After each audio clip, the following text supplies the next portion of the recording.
Hello friends, स्वागत है एक बार फिर से आपके अपने चैनल VIIC में। और मैं अमित कुमार सोनी हार्दिक हार्दिक अभिनंदन करता हूं, स्वागत करता हूं। दोस्तों, लेटेस्ट अपडेट और नई जानकारी के लिए चैनल को सब्सक्राइब जरूर कर लें, शेयर करें वीडियो को और बेल आइकॉन पर प्रेस करना बिल्कुल ना भूलें। साथ ही साथ यदि वीडियो पसंद आया है तो लाइक भी करते चलें। दोस्तों, आज हम बात करने वाले हैं एलाइड सब्जेक्ट के विद्यार्थियों के संबंध में।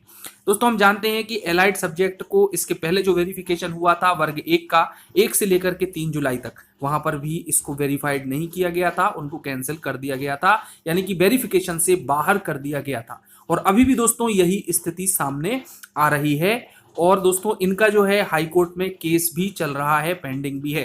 तो दोस्तों, ऐसा नहीं है कि स्कूल शिक्षा विभाग ने ही एलाइड सब्जेक्ट को बिल्कुल ही जो है छोड़ दिया है, बल्कि जो कॉलेज लेवल है, महाविद्यालय लेवल है, वहां पर भी एलाइड सब्जेक्ट वालों के साथ में काफी भेदभाव किया जा रहा है। और दोस्तों, यदि हम सेंट्रल और इसकी तुलना करें, जैसा कि अभी हाल ही में एकलव्य आवासीय विद्यालयों की भर्ती आई है और वहां पर जो एलाइड सब्जेक्टों की मान्यता है, तो उसी के संबंध में दोस्तों आज हम बात करने वाले हैं कि आखिर ऐसा भेदभाव क्यों किया जा रहा है और यही वजह सब रही है इसकी वजह से जो है कोर्ट में गए हैं। तो सबसे पहले दोस्तों हम बात कर लेते हैं एक छोटे से कोर्ट केस के बारे में, जिसमें कि एलाइड सब्जेक्ट के बारे में आप लोगों को काफी कुछ जानकारी मिलेगी, संबंधित सब्जेक्ट के विषय में भी जानकारी मिलेगी और फिर आगे एक तुलनात्मक दृष्टिकोण से हम इसका अध्ययन करेंगे एकलव्य आवासीय विद्यालय और साथ ही साथ रूल बुक जो कि DPI के द्वारा, व्यापम के द्वारा जारी की गई है।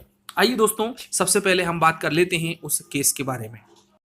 देखिए दोस्तों, केस थोड़ा पुराना है लेकिन उससे संबंधित है, इसलिए मैं यहाँ पर आपके सामने लेकर के आया हूँ, जिससे कि काफी कुछ चीजें आप लोगों को इससे पता चलेंगी कि एलाइड सब्जेक्ट की डिग्री मान्य नेट सेट में भी शामिल है, फिर भी नौकरी के लायक नहीं माने जा रहे हजारों युवा। दोस्तों, नेट सेट में भी इसको अलाउ किया गया है ना, और इस डिग्री को मान्य भी किया गया है। कई प्राइवेट जो कॉलेज हैं, है ना, यूनिवर्सिटीज हैं, उनमें ये बिल्कुल मान्य की जा रही है। तो आइए दोस्तों, अब और इसके थोड़ा सा डिटेल में चलने का प्रयास करते हैं कि आखिर अंदर क्या है। कि उच्च शिक्षा विभाग ने शासन को सरकारी कॉलेजों में असिस्टेंट प्रोफेसर के 3000 खाली पदों पर भर्ती का प्रस्ताव भेजा। इससे नेट सेट और PhD धारी युवाओं में सरकारी नौकरी की उम्मीद जगने लगी। हालांकि प्रदेश भर में एलाइड सब्जेक्ट के ऐसे हजारों युवा हैं जो इस भर्ती की तैयारी को लेकर गफलत में हैं। उन्हें डर है कि यदि इन विषयों को भर्ती में मान्यता नहीं मिली तो उनकी मेहनत बेकार चली जाएगी। ठीक है दोस्तों, ये उस समय की बात है जबकि ये कोर्ट केस कर दिया गया था हाई कोर्ट में और जो 3000 पद निकले थे तो वहां पर ये पूरी प्रतिक्रिया चल रही है। तो दोस्तों, इसमें आगे है कि इसकी वजह यह है कि असिस्टेंट प्रोफेसर भर्ती के पिछले 2 विज्ञापनों में इन विषयों का जिक्र तक नहीं है। तो दोस्तों, विज्ञापन की यदि हम बात करें तो एलाइड सब्जेक्ट नाम का वर्ड जो है हमारी जो आपकी रूल बुक आई है उसमें भी कहीं पर भी नहीं है। तो तीसरी बार जो विज्ञापन जारी होने वाला है उसको लेकर भी स्थिति स्पष्ट नहीं है। यही वजह है कि इन विषयों में नेट सेट क्वालिफाइड युवा तय नहीं कर पा रहे हैं कि वे सहायक प्राध्यापक भर्ती की तैयारी करें या नहीं करें। UG PG में कई विषयों के साथ उनकी शाखाएं भी पढ़ाई जाती हैं। उन्हें सह विषय यानी कि एलाइड सब्जेक्ट कहा जाता है। सरकारी, गैर सरकारी कॉलेज और यूनिवर्सिटी में आर्ट्स, कॉमर्स और साइंस फैकल्टी में ये विषय शामिल है। ठीक है, नेट सेट में भी ये विषय मान्य है, लेकिन बात जब नौकरी की आती है तो शासन हाथ खड़े कर देता है। तो दोस्तों, गवर्नमेंट इस संबंध में जो तर्क देते हैं वो तर्क होता है कि उनका कहना है कि जिन विषयों में पद खाली हैं उन्हें में भर्ती की जाएगी। ऐसे में एलाइड सब्जेक्ट में क्वालिफाइड हुए उम्मीदवार तमाम शैक्षणिक योग्यताएं पूरी करने के बाद भी एलिजिबल नहीं है। तो दोस्तों, आइए जानते हैं कि एलाइड सब्जेक्ट कौन कौन से हैं। देखिए दोस्तों, केमिस्ट्री, मैथमेटिक्स, बॉटनी, कॉमर्स और इकोनॉमिक्स आदि में सभी पारंपरिक पाठ्यक्रमों में मूल विषय के साथ एलाइड सब्जेक्ट में भी UG और PG होता है, हम सबको पता है। केमिस्ट्री की बात करें तो यहाँ पर अप्लाइड केमिस्ट्री, इन्वायरमेंटल केमिस्ट्री और फार्मास्यूटिकल्स केमिस्ट्री एलाइड सब्जेक्ट माने जाते हैं। ठीक है, यदि बॉटनी की बात करें तो माइक्रोबायोलॉजी, बायोटेक्नोलॉजी और बायोकेमिस्ट्री एलाइड सब्जेक्ट हैं, या जिसे हम हिंदी में सह विषय कहते हैं वह है। गणित में अप्लाइड मैथमेटिक्स, इंडस्ट्रियल मैथ्स और इंजीनियरिंग मैथ्स एलाइड सब्जेक्ट के अंतर्गत आते हैं। ठीक है, अब असिस्टेंट प्रोफेसर भर्ती में विषय का फैसला शासन स्तर पर होगा। वही विषय शामिल करेंगे जो सरकारी कॉलेजों में पढ़ाए जाते हैं।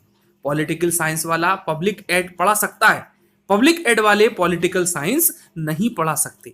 फार्मा केमिस्ट्री और अप्लाइड केमिस्ट्री विषय का एक भाग है। हमें विद्यार्थियों को पढ़ाने के लिए पूरे विषय के जानकार चाहिए। यही थ्योरी दूसरे विषयों पर भी लागू होती है। तो दोस्तों ऐसा कहना है डॉक्टर जगदीश चंद्र जटिया जी का। तो दोस्तों यहाँ पर है कि सेट क्वालिफाइड युवाओं के लिए और भी कई विकल्प उपस्थित हैं, तो आप जो है उन विकल्पों को तलाशें, ऐसा कहना है अपर संचालक का। ठीक है, अब राज्यपाल से लेकर एचआरडी तक इस चीज में गुहार लगाई है कि भाई सरकारी नौकरी हमें गवर्नमेंट नहीं दे रही। अब अलाइड सब्जेक्ट में क्वालिफाइड श्रद्धा गर्ग ने पिछले दिनों सागर दौरे पर आए तत्कालीन एचआरडी राज्य मंत्री डॉक्टर महेंद्र नाथ पांडे को भी ज्ञापन दिया। तो दोस्तों इनके मुताबिक जो विद्यार्थी एकेडमिक क्षेत्र में नौकरी करने के लिए ही सब्जेक्ट को चुनते हैं, डॉक्टर प्रियम द्विवेदी के मुताबिक 5 साल में यूजी पीजी करने के बाद 4-5 साल पीएचडी में लगता है। यदि इसके बाद भी उन्हें सरकारी नौकरी नहीं मिलेगी तो वह क्या करेगा? यदि सरकार इन्हें मान्यता नहीं देती है तो कॉलेज यूनिवर्सिटी में इनके कोर्स बंद हो जाना चाहिए। तो दोस्तों बहुत सही बात कही इन्होंने, बिल्कुल प्रॉपर बात कही कि भैया आप कोर्स चला ही क्यों रहे हो जब आप गवर्नमेंट नौकरी नहीं दे पा रहा है, हम कॉम्पिटिशन में नहीं आ पा रहा है, एक शिक्षक नहीं बन पा रहे हैं।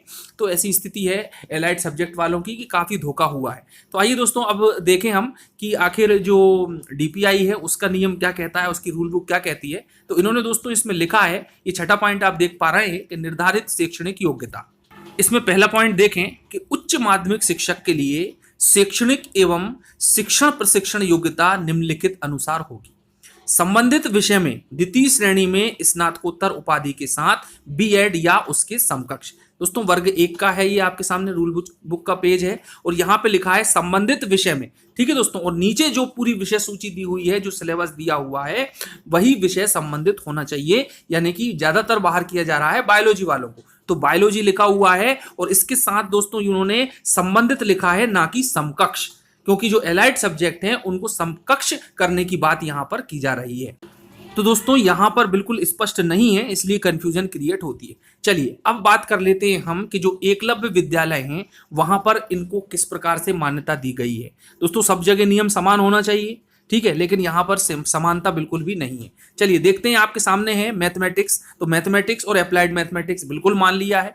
फिजिक्स में physics, applied physics, nuclear physics मान लिया है। पीजीटी केमिस्ट्री में केमिस्ट्री, बायोकेमिस्ट्री को भी मान लिया है। अब आते हैं हम बायोलॉजी पे। तो बायोलॉजी में दोस्तों botany, zoology, life science, bio science, genetics, microbiology, biotechnology, molecular biotechnology, plant physiology मान ली गई है। यानी कि इन एलाइड सब्जेक्ट को अनुमति दे दी गई है, इन अभ्यर्थियों को स्वीकार कर लिया गया है, बिल्कुल स्पष्ट लिखा है। लेकिन वहां की रूल बुक में ऐसा नहीं है।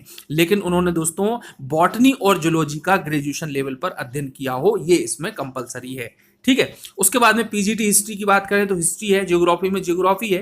ठीक है, PGT master degree in commerce है, तो यहाँ पर कॉमर्स में थोड़ा सा चेंज इन्होंने किया है, तो वो आपको मैंने पहले भी बताया था वीडियो में। उसके बाद इकोनॉमिक्स में इकोनॉमिक्स, अप्लाइड इकोनॉमिक्स और बिजनेस इकोनॉमिक्स को, जो कि एलाइड सब्जेक्ट है, उनको मान लिया गया है। तो दोस्तों बिल्कुल स्पष्ट है कि यहाँ पर दो तरह से व्यवहार किया जा रहा है। एक तरफ जहाँ मध्य प्रदेश में पूरी डिग्री बेकार हो गई है, एलाइड सब्जेक्ट वालों की कोई मतलब नहीं रहा है उनका, है ना, आगे से इन कोर्स में कोई एडमिशन भी नहीं लेगा, इसी डर से कि भाई सरकारी नौकरी तो मिलना नहीं है, हम क्यों पढ़ें, है ना। उसके बाद में जो है दूसरी तरफ जहां पर ईएमआरएस एकलव्य विद्यालयों में इसको मान्यता दे दी गई है। तो दोस्तों ये एक जानकारी थी जो कि मैंने आप लोगों को तुलनात्मक रिव्यू भी बताया, और एलाइड सब्जेक्ट कौन कौन से होते हैं और किस प्रकार से व्यवहार किया जा रहा है, न केवल स्कूल शिक्षा विभाग के लिए अपितु जो महाविद्यालय है, यूनिवर्सिटी है, उनके शिक्षकों के साथ भी। तो दोस्तों अब जो भी होगा, अब ये तो आगे वक्त ही बताएगा कि क्या कंडीशन बनती है, जो केस लगा हुआ है उसका क्या निर्णय आता है।